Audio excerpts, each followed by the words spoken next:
Zaman saya dulu masih sekolah, itu kalau di Makassar kalau mau bulan Ramadan ada yang disebut minggu terakhir.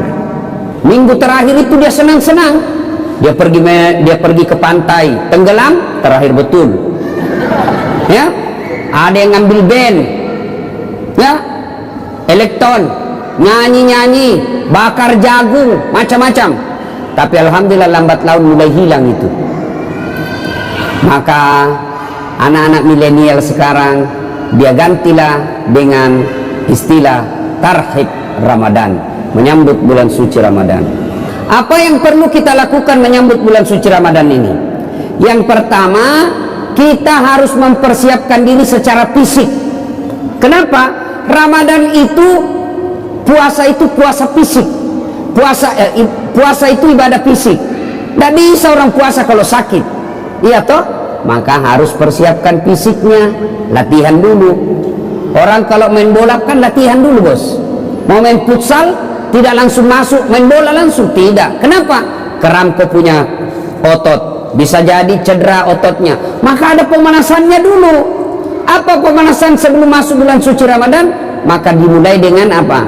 Kita puasa Senin Kamis dulu, memulai dengan puasa-puasa sunnah, supaya masuk Ramadan tidak kaget perutnya. Kenapa? Dia sudah terbiasa mulai latihan. Maka persiapkan fisik dulu.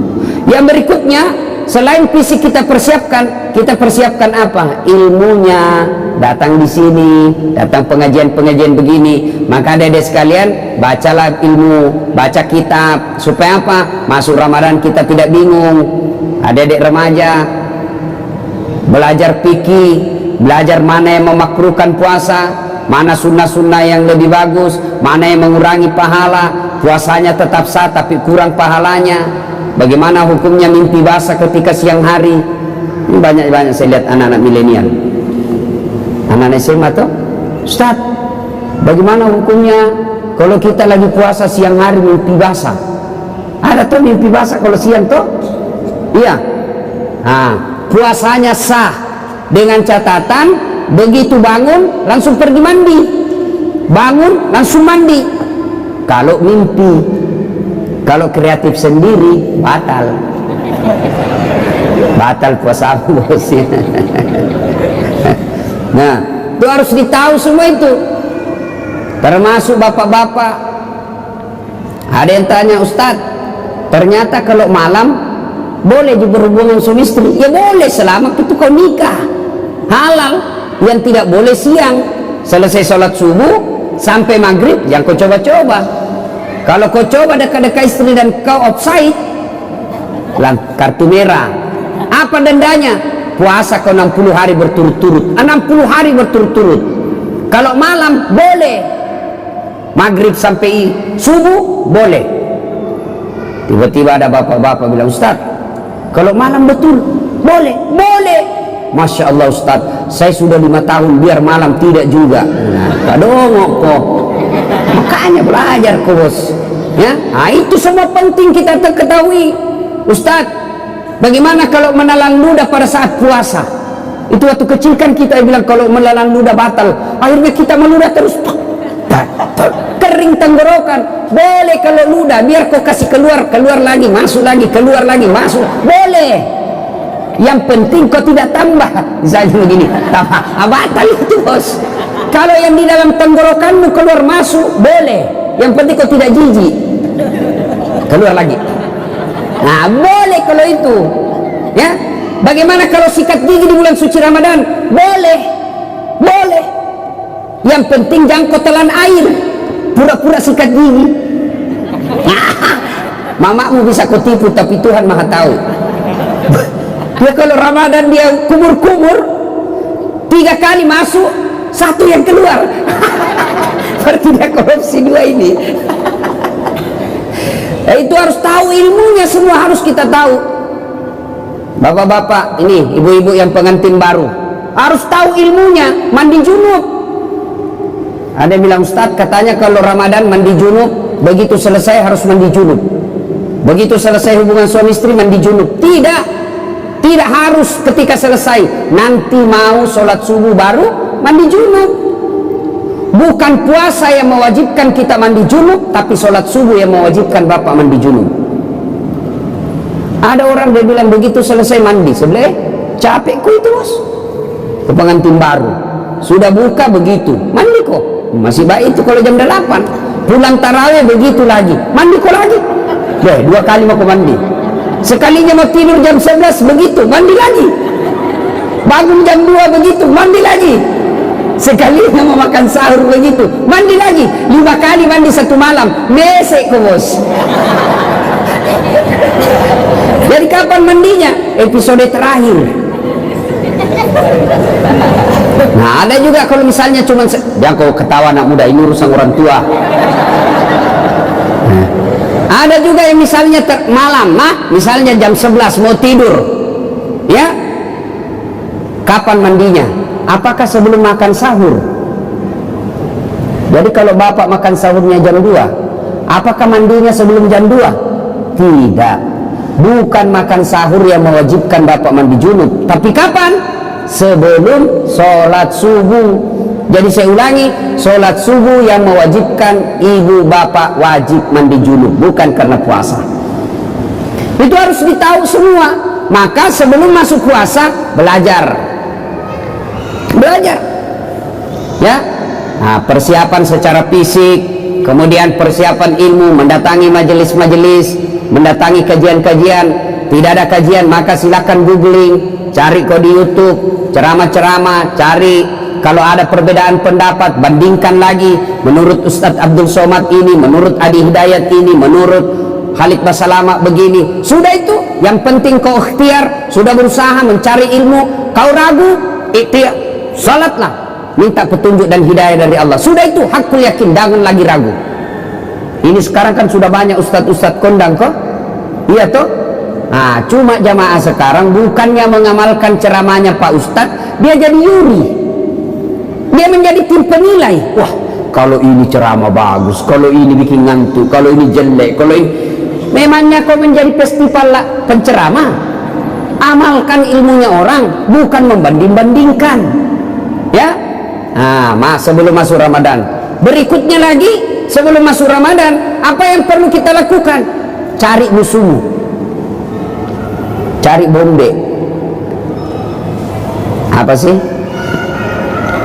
yang kau tidak bertutur sapa? Musuh. Gara-gara pilpres, satu dukung Jokowi, satu dukung Prabowo, bertengkar di grup, akhirnya ketemu tidak baku sapa. Assalamualaikum, dia tahu kalau saya tunda dulu salamku deh, karena nanti saya baku hadapan, nanti selesai baru assalamualaikum. Padahal duduk samping. Selama masih musuhan, minta maaf. Kalau bapak masih musuhan masuk Ramadan, sah puasanya, tapi sayang amal-amal Ramadannya tidak dicatat. Nanti dicatat di buku amalnya setelah dia baikan sama musuhnya, termasuk yang suami istri. Itu di Sulawesi ada orang bertengkar sama istrinya gara-gara beda capres, ya. Ibu, bapak-bapak yang pernah sakiti istri minta maaf sebelum masuk Ramadan. Bagaimana cara minta maafnya? Jabat tangannya, senyum, pandang matanya, jangan jabat tangan. Senyum kok bos. Ada orang jabat tangan menakutkan matanya. Oh ya, kok tidak ikhlas itu, senyum. Sudah itu apa? Salawat kepada Nabi. Allahumma shalli ala sayyidina Muhammad wa ala sayyidina Muhammad. Berikutnya sebut judulnya dosa. Nah, selain itu Bapak Ibu sekalian, maka selainnya pertama persiapkan ilmu, persiapkan fisik, bersilaturahim. Itu yang kita lakukan. Nah, masuk Ramadan, maka yang harus banyak kita lakukan, pertama banyak-banyaklah berdoa. Doa kadangkala tidak diijabah gara-gara apa? Kita tidak tahu etika dan tata cara dalam berdoa. Nah, kita harus tahu apa penyebabnya doa cepat diijabah. Saya ingin menceritakan sebuah kisah yang pernah dituturkan oleh Rasulullah Muhammad SAW. Abdullah bin Umar berkisah. Abdullah bin Umar ini anaknya Umar bin Khattab. Dia bercerita, Abdullah bin Umar, suatu kali kami mendengar Rasulullah sallallahu alaihi wasallam berkisah bahwa ada 3 orang pemuda melakukan musafir, perjalanan jauh. Tiba waktu malam, maka mereka mencari penginapan, tidak ada rumah, maka mereka nginap di dalam gua. Tahu gua? Tahu gua, Dek? Tahu? Nah, itu batu lubang dalam gunung. Masuklah mereka bertiga, karena waktu itu tidak ada hotel. Masuk bertiga. Begitu mereka tidur, bangun. Saat bangun, didapatinya pintu gua sudah tertutup oleh batu. Jadi anggaplah ini, ya anggap ini mulut gua tertutup batu. Mereka bangun, masya Allah. Inna lillahi wa inna ilaihi raji'un. Tertutup pintu.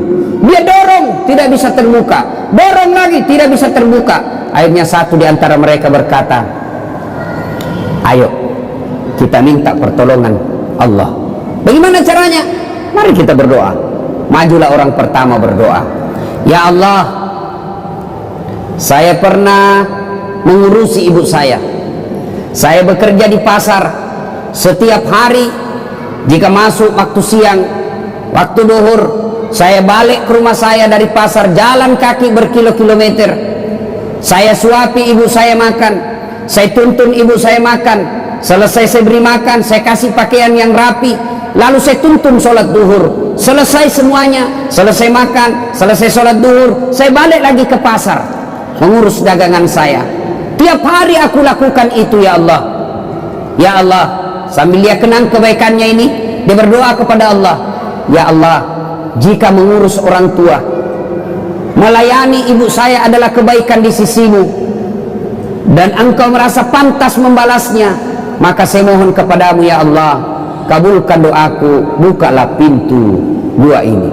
Tiba-tiba pintu gua bergerak, terbuka, belum, hanya geser sedikit, tapi belum bisa dilalui manusia. Selesai berdoa, dia tunjuk orang kedua. Mas bro, kau lagi berdoa. Maju orang kedua berdoa, ya Allah, saya pernah mencintai seorang perempuan yang tak lain adalah sepupuku sendiri. Saya sangat menyayanginya, aku ingin sekali bersamanya. Dan dia suatu ketika datanglah perempuan ini meminta tolong kepadaku, Mas, tolonglah saya, pinjami duitmu, saya butuh sekali duit. Katanya ini anak muda, boleh saya pinjami kamu, tapi dengan catatan temani saya tidur 1 malam. Bagaimana caranya? Aku bukan muhrim. Terserah, mau kau saya bantu itu. Kalau kau tidak mau, tidak usah, saya tidak pinjami kau. Karena butuh sekali ini perempuan. Akhirnya oke, saya terima persyaratannya. Maka ketemulah mereka di tempat yang mereka telah sepakati, pada jam yang mereka telah sepakati. Datanglah ini perempuan. Oh, tidak jadi ini laki-laki. Astagfirullah. Dia tinggal, dia palingkan pandangan. Dia bilang, ini duit, ambil ini duit. Bagaimana? Tidak jadi. Kau tidak usah utang, ambil saja ini duit, saya bantu kau lillahi ta'ala. Kira-kira kalau kau bos, tak kalah nih deh. Masya Allah. Dia tinggalkan sambil mengenang kebaikannya itu. Lalu dia berdoa kepada Allah, ya Allah, jika pada saat itu saya mampu mengendalikan diri, saya tidak berzina padahal dia sudah di depan mata saya tidak berzina karena saya takut kepadamu, ya Allah. Jika itu adalah kebaikan di sisimu, saya mohon kepadamu, ya Allah, kabulkan doaku, bukalah pintu ini. Akhirnya bergetar lagi tuh pintu gua, tapi belum bisa dilewati. Maju orang ketiga. Nah, kau yang terakhir. Majulah orang ketiga. Ya Allah, saya pernah punya pegawai. Sebelum dia gajian, dia pergi merantau. Maka aku simpanlah dia punya gaji bulanan. Gaji bulanan itu kemudian saya belikan seekor kambing perempuan, kambing betina hamil, tidak ada suaminya. Kenapa ketawa? Namanya juga kambing. Wajar, masa ada kambing akad nikah. Tapi sekarang banyak tuh cewek saingan sama kambing. Hamil tidak ada suaminya, dia beleng-beleng. Kambing lalu saya pelihara dengan baik, mulai dari 1 ekor, beranak pinak menjadi puluhan ekor, kemudian menjadi ratusan ekor. Pada saat jumlahnya sudah ratusan ekor, datanglah pegawai saya ini menagih dan meminta gajinya. Mana gajiku? Lalu dia berkata, tuh gajimu, tuh ada di kambing, ada semua itu kambing di lapangan. Maksudnya apa? Itu gajimu itu hari yang duitmu saya belikan kambing lalu beranak pinak. Itu semua kambingmu itu. Benar, iya itu kambingmu semua. Seduk, iya ambil semua. Dia ambil semua itu kambing, tidak tersisa satupun. Ini juga orang tidak tahu berterima kasih. Masa kau tidak simpan 1 ekor? Diambilnya semua. Ya Allah, jika mau melihara amanah, jika mau melihara amanah dan tanggung jawab adalah kebaikan di sisimu, dan itu patut mendapat balasan, maka balaslah kebaikanku ini dengan mengabulkan doaku. Ya Allah, bukalah pintu gua ini. Alhamdulillah, pintu gua bergeser. Alhamdulillah lagi, mereka sudah bisa keluar. Nah, ini hadisnya Imam Bukhari. Dari kisah ini, apa pelajaran yang bisa kita ambil? Apa pelajaran yang bisa kita petik dari kisah ini? Pertama, ternyata tidak ada manusia yang tidak ada masalahnya. Adik-adik, ada enggak di sini yang tidak ada masalahnya? Ada? Jatuh cinta, apa masalahmu? Dia suka enggak saya? Nah, sudah disuka, selesai masalahmu? Belum. Lamar, dia terima enggak saya? Sudah dilamar, selesai masalah? Tidak, masalah baru. Apa? Uang panai. Orang Bugis uang panai, cocok enggak? Oke, diterima uang panai, masalah muncul. Selesai itu, menikah. Sudah menikah, selesai masalah? Tidak. Apalagi mau punya rumah. Sudah punya rumah, selesai masalah? Tidak. Mau punya anak. Sudah punya anak, selesai masalahnya? Tidak. Langsung tua dile istrinya, jelek lagi dile istrinya, mau lagi kawin lagi. Coba, orang tidak ada masalah, semua ada masalah. Bahkan ini saya lihat semua ini muka-muka penuh masalah ini semua. Dan paling banyak masalahnya sekarang itu caleg yang tidak terpilih dan banyak utang balihonya. Itu paling banyak masalahnya itu. Ayo, tidak ada orang tidak ada masalahnya. Semua punya masalah. Belajar dari kisah tadi, jangankan kita yang tinggal di kota Batam, ini saja manusia dalam gua ada masalahnya, apalagi kita. Jangankan kita yang banyak dosa dan kesalahan, yang hampir tiap hari punya dosa, hampir tiap hari punya maksiat. Nabi dan Rasul tidak ada dosanya itu Nabi Muhammad. Apa tidak punya masalah? Penuh dengan masalah hidup beliau, rentetan masalah demi masalah. Masih 6 bulan sudah lahir, belum lahir sudah meninggal wafatnya. Wafat bapaknya baru 3 hari diambil ibu susunya Halimatus Sa'diyah. 4 tahun bersama ibu susu kembali ke ibunya. Baru 2 tahun bersama ibunya, meninggal pula ibunya ketika usia 6 tahun. Diambil oleh kakeknya. Baru 2 tahun bersama kakeknya, meninggal pula kakeknya, diambil oleh pamannya. Usia 12 tahun mereka mulai berdagang bersama paman beliau. Jalan kaki naik onta ke Syam. Usia 16 tahun Rasulullah sudah mulai berperang. Ikut perang, bukan perang agama tapi perang kelompok. Penuh dengan masalah. Di Mekah diusir dari kampungnya. Siapa yang mengusirnya Nabi? Bukan orang lain. Siapa yang mengusirnya? Pamannya sendiri. Nabi saja penuh dengan masalah. Minta pertolongan ke Taif. Apa dibantu di Taif? Tidak, dilempari satu kampung di Taif. Nabi penuh dengan masalah. Apalagi kita. Kalau begitu, bukan masalah-masalah kita. Masalah kita adalah bagaimana mengatasi masalah. Itu. Kalau Nabi ada masalahnya, beliau ambil wudhu, sholat, hajat, minta pertolongan kepada Allah. Kita ada masalah, ambil HP, update status, berdoa di Twitter, berdoa di Facebook. Sedikit-sedikit, ya Allah lindungilah suamiku, ya Allah murahkan rezekiku. Update status lagi, ya Allah halalkan segala usahaku. Sibuknya itu Tuhan mau baca statusmu. Berdoa di status bos, berdoa di atas sajadah selesai sholat.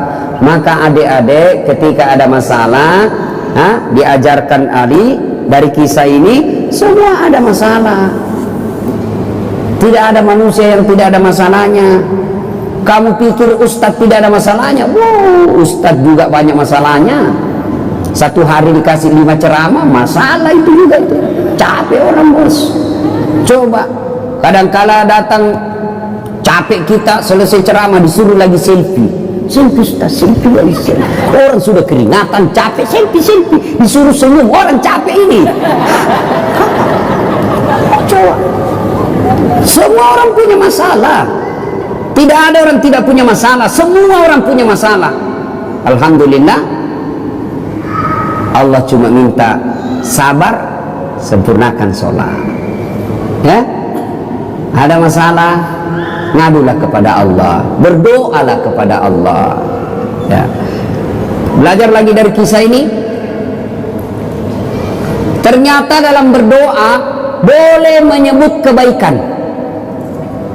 Dalam berdoa ibu boleh menyebut kebaikan, tapi bukan menyebut kebaikan kepada manusia, tapi menyebut kebaikan kepada Allah.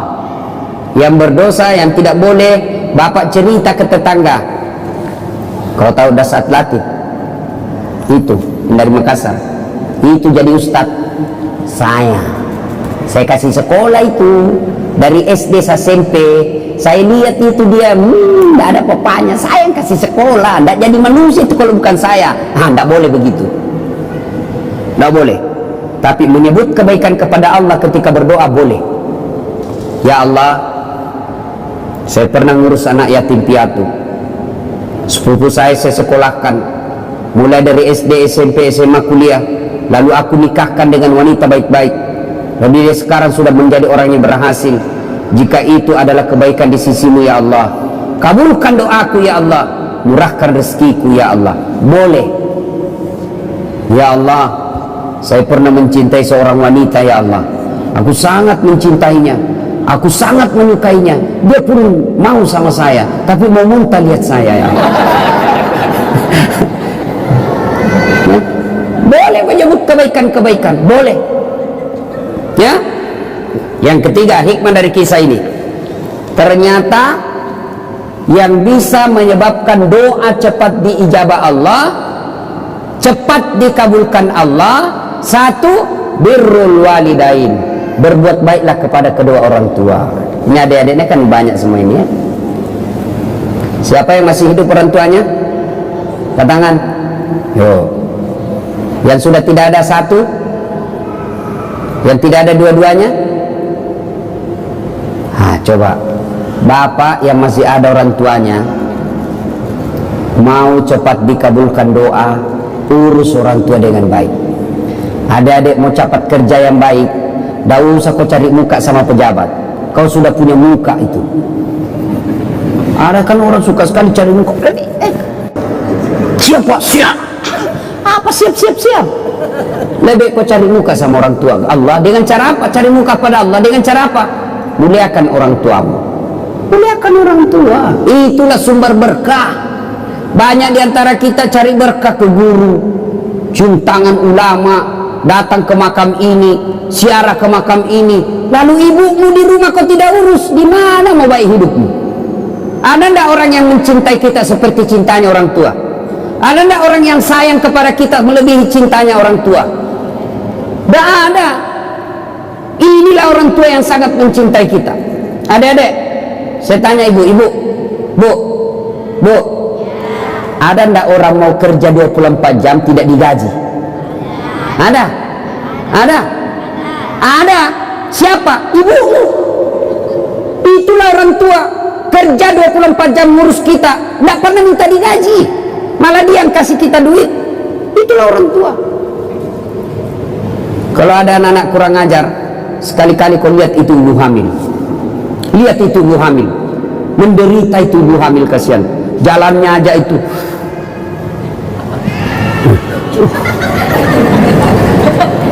Coba tuh, apalagi kalau dia sudah 7 bulan, kakinya ada di sini, dia ada di sini, mesum. Coba, kasihannya itu ibu hamil. Dah, apalagi kalau dia tidur, coba lihat ibu hamil kalau tidur, tidak ada enaknya. Satu aja kasihan gayanya itu, gaya pasrah.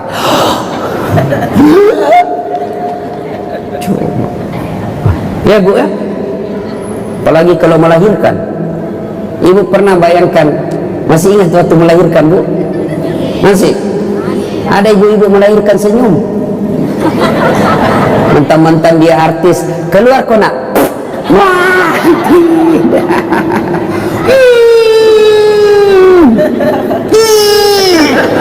Dia bilang ibu bidan, ya ulang lagi. Gigi besi. Coba itu. Begitu anaknya lahir cacat, apa dia tempelin? Kurang ngajar, 9 bulan kau ganggu, kau siksa saya, tidak ada telingamu. Tidak, justru yang cacat paling dia sayang. Apa ada ibu-ibu meninggal anaknya yang cacat, alhamdulillah untuk gue cepet mati? Tidak, justru yang cacat paling dia sayang. Coba ya, makanya kalau ada anak-anak kurang ajar sama orang tuanya, pantas ketika Allah buat hidupmu susah. Baik-baik sama orang tua ya. Ini cewek-cewek, jangan sampai kalau lebih sopan sama bapak, lebih sopan daripada cowokmu, daripada bapakmu. Kalau bapaknya yang nasihati, apa katanya? Apa sih bapak tahu? Itu dulu, belum ada medsos dulu. Sekarang sudah modern Pak, beda zamannya bapak dulu. Dikasih tahu baru satu bapaknya ngomong dia sudah 19. Giliran cowoknya yang ngomong, terserah abang aja deh. Beleng-beleng. Tahu beleng-beleng? Tahu beleng-beleng? Ah, itu beleng-beleng itu makan es krim ditiup. Oh,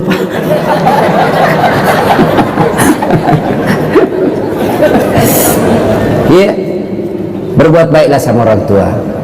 Adik-adik, bagaimana cara berbuat baik sama orang tua? Satu, suara tidak boleh lebih keras dari ibu. Itu jelas, itu protapnya. Dalam Quran sudah jelas sekali protapnya. Imma yablughanna indakal kibra ahaduhuma aw kilahuma fala takul lahuma uff wala tanharhuma wa kullahuma qaulan karima. Itu sudah ada dalam Quran itu. Jangan kau berkata, ah sakit hatiku Ustaz. Berapa sakit hatimu dibanding sakitnya melahirkan? Ada kan anak-anak kasihan itu, siapa yang besarkan? Neneknya. Sejak lahir ditinggal sama ibunya. Ibunya pilih menikah lagi, bapaknya menikah lagi. Akhirnya ini anak dibesarkan oleh neneknya, disekolahkan dengan baik, dapat kerja yang baik, ternyata baru pulang ibunya. Ibunya gagal pernikahan keduanya, bapaknya pun demikian. Lalu datanglah ini orang tua ke anaknya yang tidak pernah diurusnya. Ini anaknya marah. Apa bapak saya, dia terima beres, ibu saya tidak pernah diurus. Biar kau kasih haji ibumu 2 kali, kau belikan ibumu 1 kilo emas, kau bikinkan istana, belum seimbang dengan darah yang ada menetes dalam dirimu. Itu dari orang tua ya. Jadi tidak ada jalan itu mau melawan orang tua. Belajar dari kisahnya Ibrahim alaihissalam. Ibrahim alaihissalam dapat, siapa namanya bapaknya Ibrahim? Siapa? Azor. Dia nyembah berhala. Ibrahim mau ribut sama bapaknya, mau lawan bapaknya. Apa kata Ibrahim? Kata Allah, sadar kau Ibrahim, bapakmu itu, tapi dia nyembah berhala ya Allah. Allah berfirman, bagaimanapun dia bapakmu, jangan kau lawan bapakmu. Ya? Jadi agar doa cepat diijabah Allah, birrul walidain, berbuat baiklah kepada kedua orang tua. Adik-adik, saya menganjurkan pulang ini cium tangan orang tua. Kalau saya bukan cuma tangan, kakinya ibu saya cium. Ya, kalau mau berkah hidup bos, sudah muliakan orang tuamu. Allah yang ngurus kamu, bisa beli mobil, bisa punya rumah, berapa istri yang baik. Caranya apa? Birrul walidain, berbuat baiklah kepada kedua orang tua.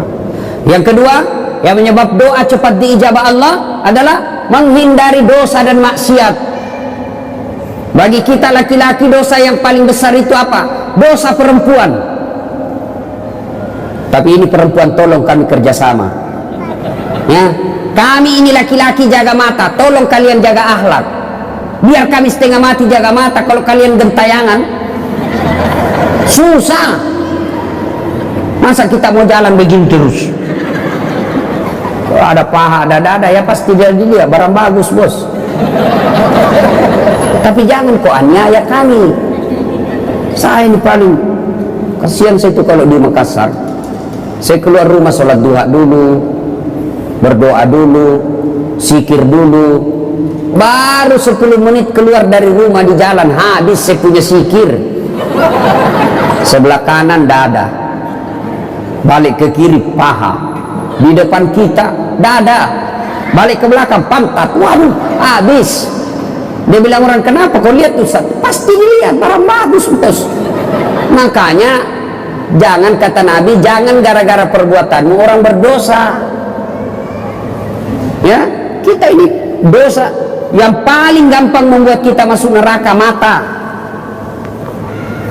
Mata ini yang paling gampang masuk neraka kita. Menghindari maksiat, menghindari dosa.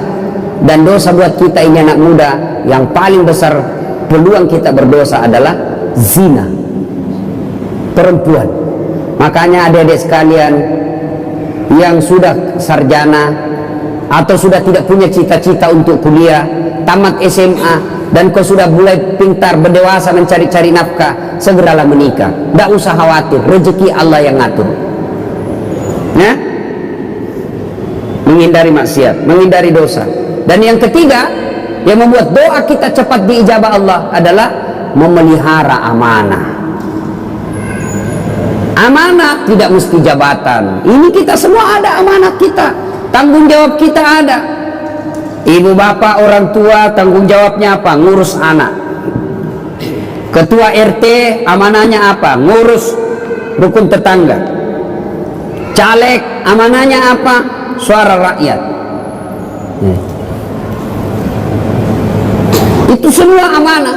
Orang yang memelihara amanah maka akan mengabulkan, akan menyebabkan cepat doanya dikabulkan Allah.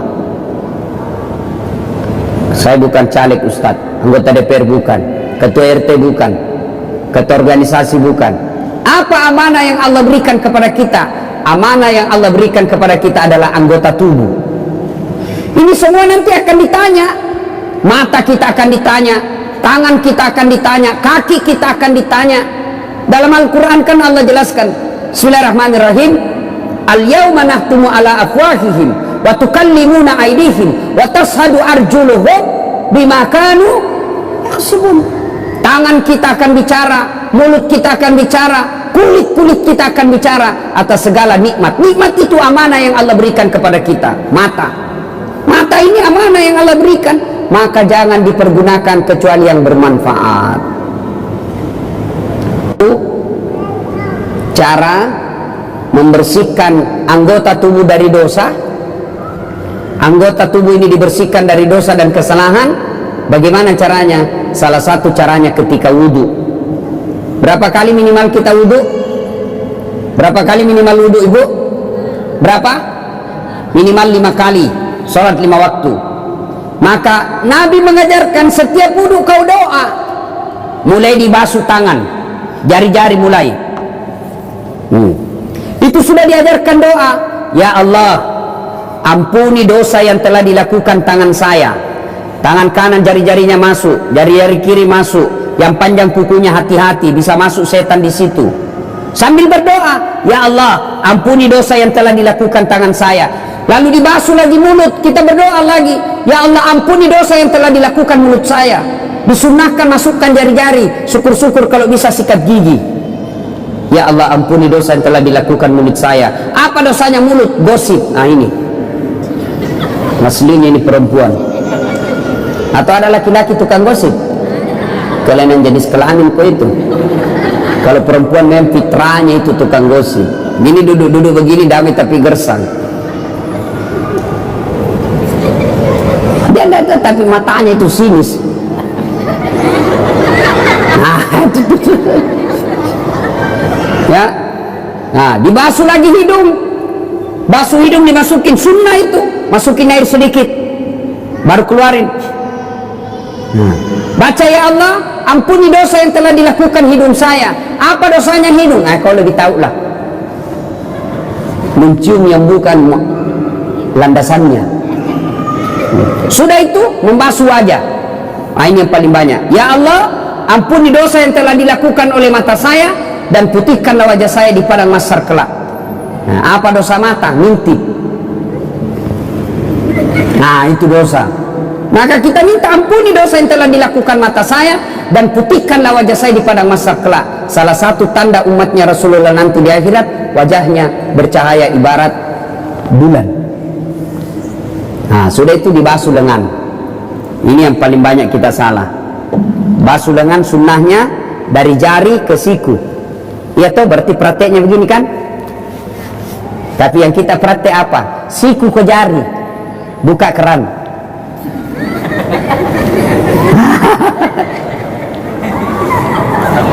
Salahkah? Tidak salah, tapi tidak sunnah. Sambil terima telepon malah itu ini. Beleng-beleng. Ya? Nah, pada saat itu kita berdoa lagi, ya Allah, ampunilah dosa yang telah dilakukan oleh tangan saya, dan berikanlah kitab kebaikan saya nanti di akhirat menerima tangan kanan.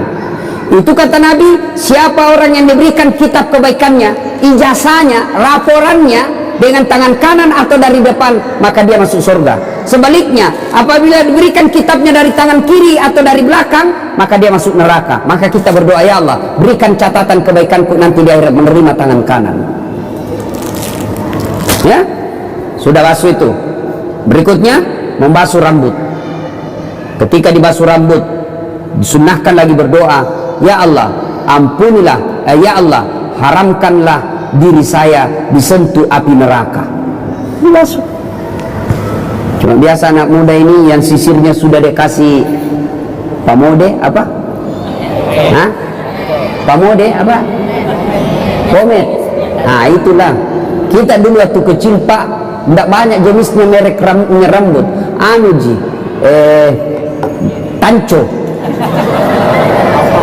Kalau ngambilnya tidak cukup 1 jari, 2 jari ngambilnya. Baru tusuk.